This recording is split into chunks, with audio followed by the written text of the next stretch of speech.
Le Burkina Faso renforce son dispositif militaire en réponse aux attaques djihadistes qui ravagent le pays depuis une décennie. Le gouvernement a annoncé des mesures cruciales pour tenter d'endiguer cette menace persistante.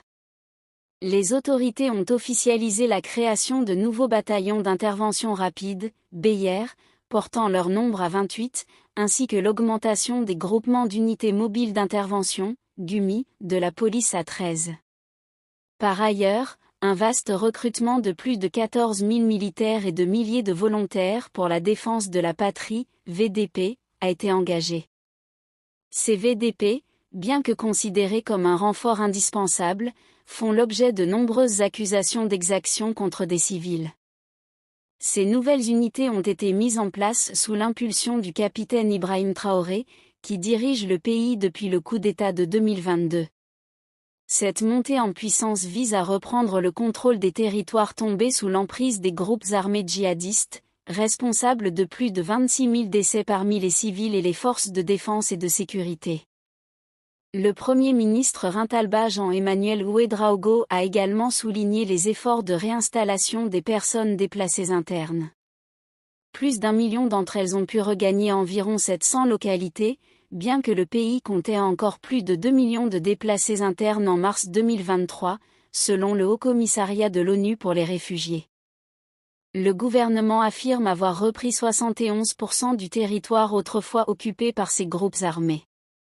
Toutefois, cette information reste difficile à vérifier de manière indépendante.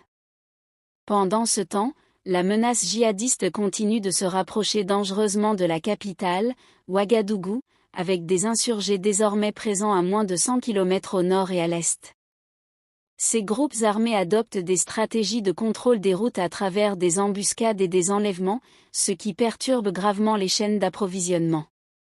Deux principales organisations terroristes opèrent dans la région, le groupe de soutien à l'islam et aux musulmans, GSIM, affilié à Al-Qaïda, et l'État islamique au Sahel, EIS. Le GSIM aurait établi un vaste corridor nord-sud s'étendant jusqu'à la région de Tillabéri, au Niger.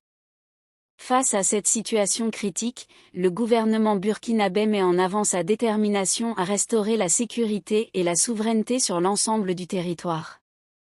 Toutefois, la guerre contre le djihadisme reste un défi de taille, nécessitant une vigilance et une mobilisation constante. N'hésitez surtout pas à liker si vous avez trouvé ces informations utiles. Partagez votre avis avec nous dans l'espace des commentaires, et abonnez-vous à la chaîne pour ne rien rater de nos prochaines vidéos. Merci.